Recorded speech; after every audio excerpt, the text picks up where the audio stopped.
Entertainment. Et puis qu'il a primé meilleure chanson. C'est quelque chose autour de la matin, midi, soir. Oui. Par rapport aux chansons de Fally. Bonsoir. Rango TV, Raphaël Gomatsassa. En tout cas, ce soir, j'aimerais vous parler de leadership. Leadership, c'est quoi un vrai leader? Un vrai leader, c'est celui qui rallie,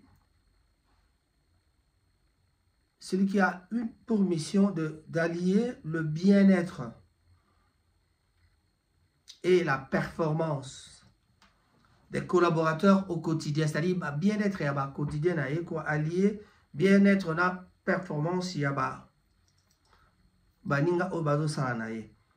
au quotidien.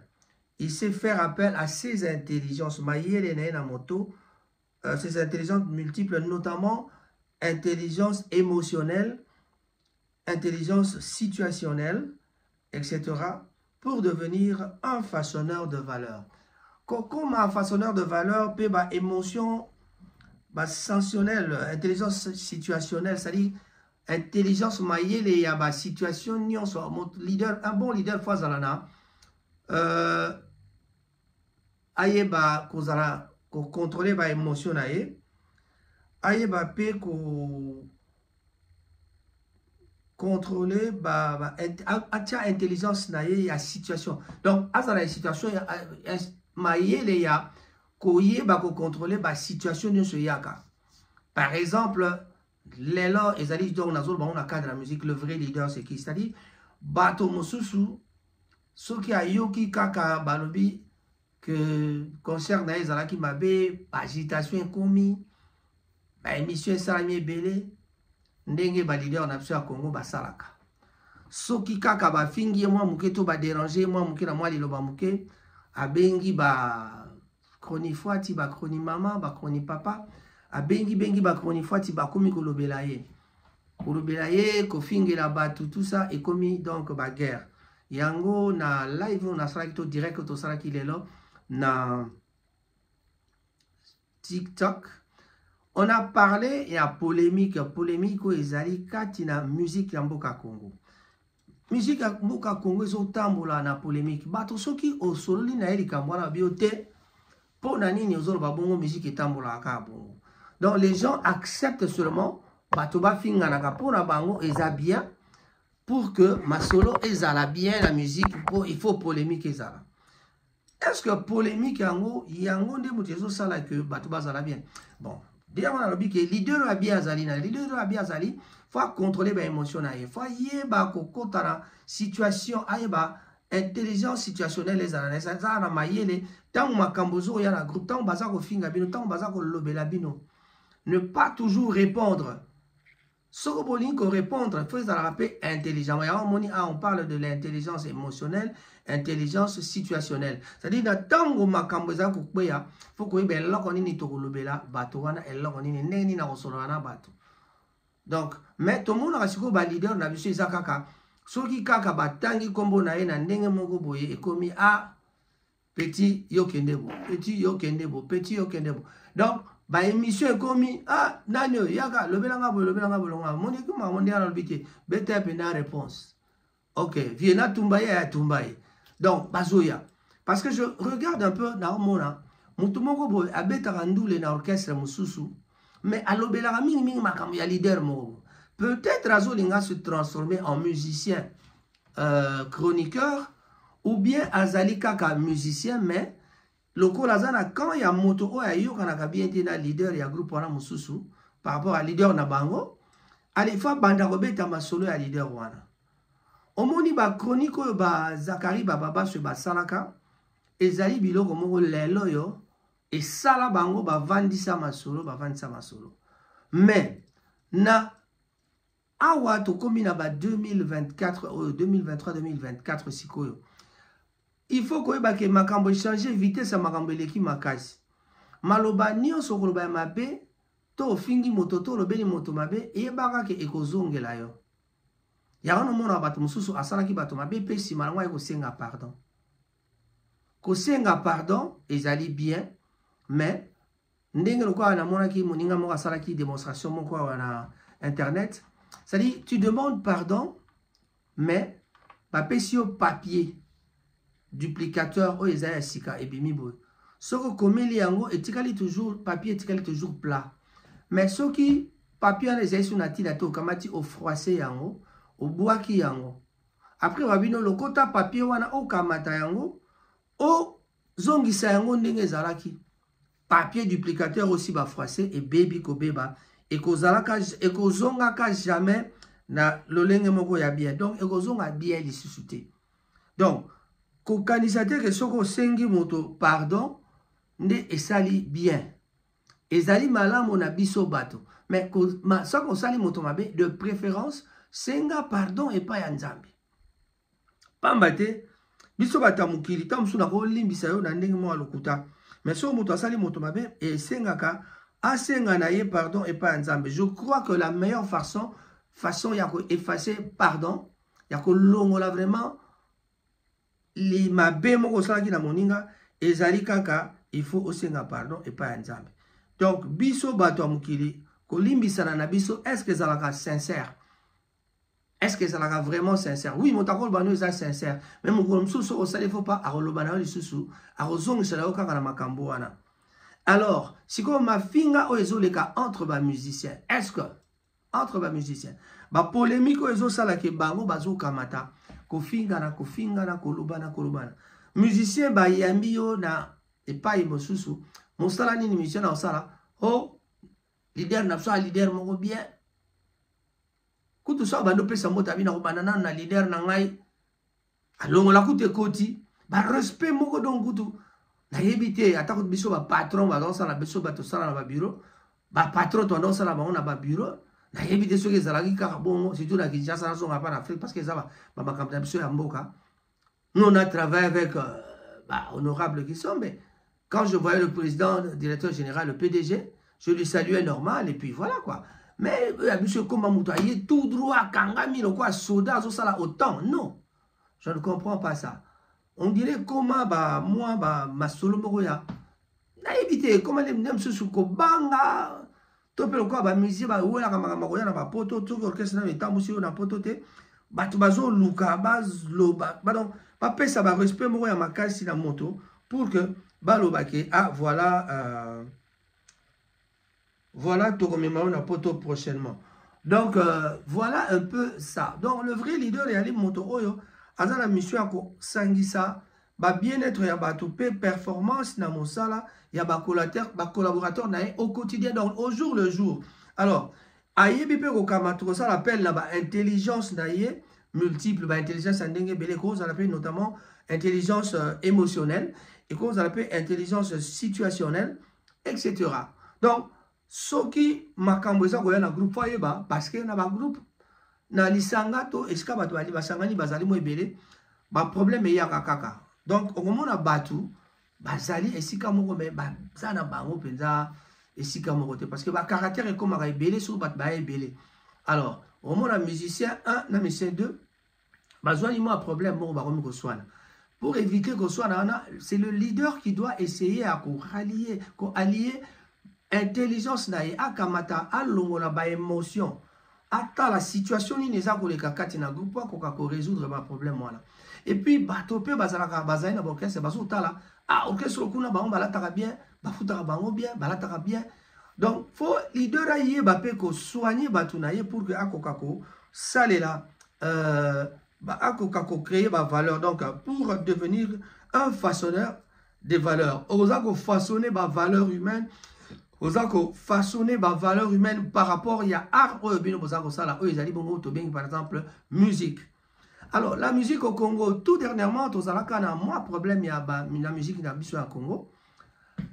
Musique au Congo zalaka kala to banda ko beta vrai hein ba ndenge bat bazoloba siko ba komo luka ba raison pour nako justifier ba down na biso c'est-à-dire ba ndenge na biso to kitaka. Alors, ba musicien bazo luka moyen que justifier que ote ba nigérien, ba ivoirien, ba gagnaki biso. Mais ezalaki nini lo ni ezalaki. Musique to beta na Congo, est-ce que musique on appelle ça vraie musique? Rumba ga beaucoup mais ça rumba. Musique il y a 2 temps. Betela bango rumba ya solo avec ba temps ya kitoko. Okomona ba musicien mususu kutu akokokata ko yemba te. Donc, ce qui pensa batu ba yebindule bien, la musique à 2 temps, ce n'est pas vraiment de la musique. Autour de Jean Goubala, web sabino. Y'a un Jean Goubala, c'est karabat, mon sous bandombolo. Oh, makamutu est comme ndombolisé. Or, que ndombolo, on a y a un des musiques nabiso. Mais bah, comme on peut s'en exemple, oyoya, que tozakara makamba kobina, guerre zana est, tout ça. Kobina est aussi la carte parce que guerre zana est. Kobina et Zali, ça fait partie de la vie. Surtout bisoba africain. Surtout l'homme bantou. L'homme bantou, tolinga musique, tolinga musique, tolinga musique. Donc, ceux qui te reçoivent la musique, na sembo, to yemba ba thème ya kitoko, toko yebisa ba phrase, ba surtout la musique éducative et kozala moins bien. Alors, il nous arrive parfois de faire la musique sans contrôler ba parole ligne to tient na ninouana. Ba improvisation ezalaka bien mais na répétition. Biso to zalaka improvisation tina concert. Ti okomona mutuaye alinga improviser boye na place à le à l'obila, na place à là à l'obila. Et alors, yango ana moni ba improvisation makamto ezaloka biso na média. Ngai bomo na kotanga ba makambo mosusu parce que ezali ba makambo déjà préparé. Donc makambo nyonso ezali préparé na iPad awa. Si on a une information, par exemple, oh, et bimi lelo et bimi siko, il y a 1 heure du temps. Na quoi on sabino? Si on a bi na la politique, politique, oh et salami, il y a 26 minutes. Je peux toujours, de nouveaux ambassadeurs sont accrédités à Kinshasa. Ça, ce sont des informations déjà, oh, Zalipena, vérifiées, vérifiables, et puis accurate. On n'a pas anglais. Donc, et là, on se fait la préparer. C'est comme les musiciens quand ils font tant de répétition. C'est ça la préparation pour les musiciens. Préparation, la musicien à réparation. Parce que ça qui répétition est belé, est belé, est belé. À la longue, on commence à retenir facilement parce que il s'allie à un moment moins expérience et quand il cerveau et mécanique qu'on bloqué. Bon, un tina 10. Moutabungi parole te. Bon, évidemment, on a cœur l'air mon torbungane parole, mais souvent, moutou a répété bien, oh, ça qui préparation à malamou, avec un bon leader, à veiller à ce que Batoba Salamisa, à Zako façonner ma valeur, ndé au monde que Moussa le Tambola Kitoko. Les lots de Hegito Bamingité, c'est justement pour parler d'un bon leader. Un bon leader, déjà, faut cadrer Banini. Même à Kambo, il y a posa leader, Bayako Koumisa leader, Nanini.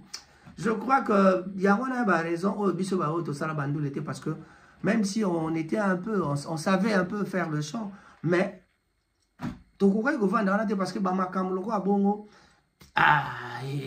l'aime soit insupportable. Mais si on va comment bonde la leader, so ba bengi mutuli boso ya aussi ma micro, motakoya ko gumba maloko gumba mais la chef lokola au kanisa tout donc na armée, on dirait président de la République. Évidemment, mon chef n'a pas déjà patron n'a le quoi chef n'a le quoi président de la République n'a la République on a orchestre n'a bino, déjà le quoi patron, mais c'est la façon de le faire. Il y a moyen de respecter quelqu'un sans que ça là-bas geste ce qui a marqué. Bon, je ne veux pas trop polémiquer là-dessus, mais on a une canal au bac naban orchestre bateau bazali ko vivre local la bateau bazali kakana pour ça. Ah, bah, mais maintenant, il y a quand même des frais de mission dans l'orchestre, c'est sérieux.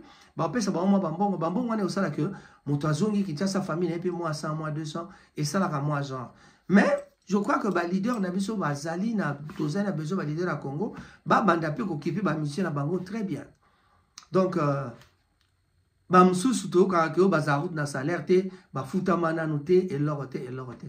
So car beti moi mouvement il a sorti et ça là que moi monsieur à comment on attend sous moi 500 mais so beti par exemple logo so senga bozu par exemple 100 000 eux so senga ta musicien soit à 2000 2000 3000 3000 faites-le bon bazora yango parce que ba comment ba leader ba comment sombe la paix bazana ba cadeau ba pesa ba chanteur to ba musicien na bango na ba danseuse même ba comment considérer tout le monde ba danseur ba danseuse ba zozoa ba chanteur bango tout orchestre mobimez dans la drummer et la nani même moto ngongi ba zozoa ba cadeau à minene ba voiture Otokotanga même babina filé donne des voitures. Fabricas, musicien. Ça veut tout simplement dire que musique en écoute ça va quand même moins bon, mais que les gens vivent avec cette musique comme il faut. Donc, leader, botala makambuyako kabolape mwambongo na baninga. Voilà. Avec votre demande, bosenga kite nasala chronique musicale. En tout cas, trokenao malembe. Nasala ki na TikTok, je crois que Zongi na Rango TV, na sala chronique musicale, mais en tout cas, cette fois-ci, na bandosel, on va 10-15 minutes, il y a chronique musicale. Actuellement, na Congo, actualité, Zali, Ferrigola, Badidas, Mibale, Aotukobeta le 20p, le 21. Il y a mois d'avril au Tozali, dans le week-end passé, Tozaki a 2 grands shows avec Ferrigola et son orchestre Jet Set. Malgré ma complication et ma visa, Bazwaki, en tout cas, je crois que il a su quand même amener quelques musiciens pour que Baya Babeta. Kotsaki 35 visas, mais quelques visas seulement et Bimaki. Nombre plus bazo Pesate. Je n'ai pas voulu trop chercher parce que ce sont des problèmes, il y a polémique. Au bazo bate, Bachaki bango kal na leader mosusu tope na bato mosusu. Mais pas de polémique à ce point. Tozela mukolo, Ferrigola agobimi sapenza. Yemoko soki agolba. Bon, Balbi qui fait le baraté. Maintenant, les gens, bateau, chroniqueurs, journalistes, ne bakolobela. Et donc, Ferrigola ne parlera pas. Et voilà, il ne veut plus parler. Abeti ma silence, ma genre Kabila. Donc, un deuxième Kabila, silence.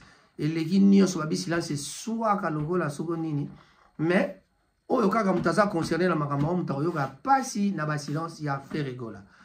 Na yango bagoloise na pesi bino mbote mingi pe bagolois ya mboka Manchester na kotanga par exemple Mtimba Musei na Njozi Musei ba mama goloise ya tembe ba linga fere na tembe en tout cas Ferrigola azana na yebi susu moninga moko nani comment le nani il s'appelle King George il est avec de Ferrigola, donc parce que il est en portugais, donc quand il lit ça, Ferrigola. Donc, vraiment, King George, et pas Ozali, je te salue. King George, Soukalamoto ya Nani.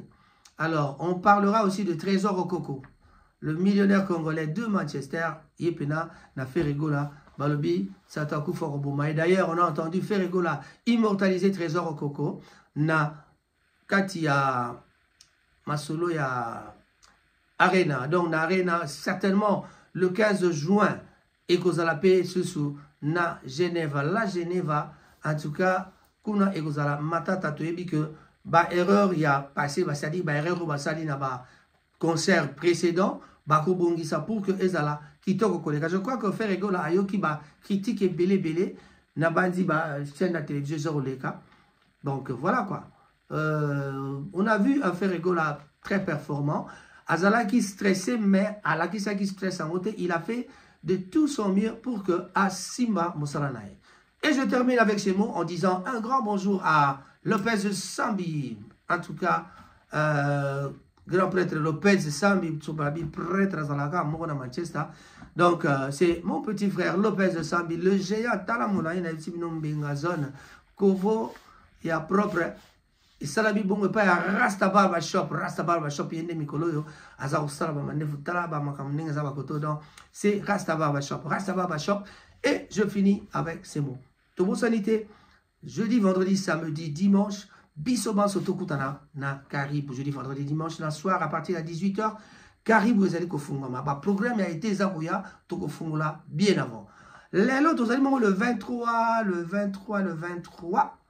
avril 2024, dans quelques jours, ce sera la mort de Papa Wemba. Papa Wemba va mourir, on va le ressusciter, il va mourir encore en Côte d'Ivoire. Ce sera donc l'anniversaire, 8e anniversaire à Papa Wemba. Tolobi, en tout cas, ma famille, Tobaksa ma condoléances parce que Mawa, Namokolwana, Batobale, la Kaka, et Zalaka, moi, pas si star, n'a vu mon nene, Papa Wemba Kenda, na ba 30 Moroya, ba Pepe Kale, na 30 Moroya, ba Emenea, Basali, Bele, Bakoufa, ba de Baba. En tout cas, des fois, voilà. On dit, toujours, tous en a pensé, mon pieuse, na, Baibanso, Basili Kokufa. Pour la mission de Manchester, tous allez bongo na Matanga, il y a Deko, pasteur Kawaya. En tout cas, Matanga Ezali Lelo, comment on appelle ça? Exposition encore Ezali Lelo na Widen Show. Et puis, Tokutani Lobby na enterrement. Kokutani Ezali na Widen Show pe enterrement na cimetière et à Shorton. Raphaël Gomatsassa, votre présentateur en direct de Rango TV. Je dis et je vous remercie. Ce fut un grand plaisir pour Nangaïko. Solo la labino napokwayalelo. Donc la chronique de Rango. Balobi, Yonani. Abonnez-vous. N'oubliez pas de liker, aimer. En tout cas, abonnez-vous s'il vous plaît na Rango TV. Bye bye. Ils ont certifié, ils ont élu meilleure chanson de l'année en Afrique. En tout cas, c'est une fierté. Tu vois, et j'insiste. Au moins, la chanson, ils ont primé. Ils ont chanson, il y a animation, des chansons d'animation, afrobeat, le générique, et ainsi de suite. Mais la rumba, selon l'histoire,